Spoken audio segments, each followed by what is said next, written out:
Salut tout le monde, bienvenue sur les bêtises de Choc-Miel. Aujourd'hui, une autre petite recette de tarte. Donc celle-ci, elle est au saumon, aux épinards frais et aux chèvres. Toutes les étapes en vidéo.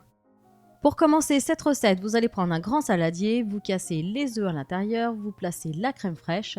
Vous allez fouetter ce mélange jusqu'à ce qu'il devienne homogène. Ensuite, on ajoute du sel et du poivre.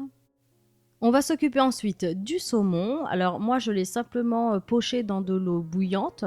Donc ensuite, vous le faites cuire comme vous voulez, à la cocotte minute, à la vapeur, comme vous le souhaitez. Donc là, il n'est pas entièrement cuit, parce que c'était le cœur, mais alors ça n'a aucune importance. Il finira de cuire dans la tarte au four. Donc vous inquiétez pas s'il n'est pas tout à fait cuit. Donc vous émiettez bien votre pavé de saumon.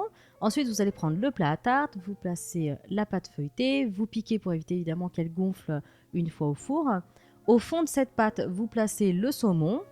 Vous mettez ensuite un petit peu de poivre et là vous allez placer donc une grosse poignée d'épinards frais. Donc c'est des épinards en salade, mais vous pouvez acheter au marché des grandes feuilles d'épinards. Par contre là vous pensez à bien les laver parce que souvent il y a un petit peu de terre et même des asticots.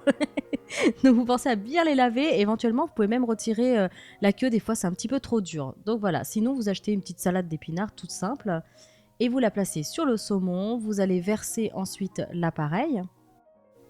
Ensuite, on va prendre la bûchette de chèvre et vous allez faire de gros morceaux et vous allez les découper, vous les déposez un petit peu partout au-dessus des épinards. On termine ensuite en rabattant les bords de la pâte, donc s'il vous en reste, parce que moi c'est un plat qui est pas très large, donc il m'en reste toujours un peu, donc je le rabats. Mais si votre plat à tarte est un peu plus large, il n'en restera peut-être pas. Donc voilà, s'il vous en reste, vous les rabattez. Vous placez ensuite votre tarte au four à mi-hauteur à 180 degrés pendant à peu près 35 minutes en surveillant la cuisson, évidemment toujours suivant le type de four. Et voilà, donc recette terminée. Donc vous pouvez déguster cette tarte avec une salade d'épinards, pourquoi pas. Nous, c'est ce qu'on a fait, on adore ça.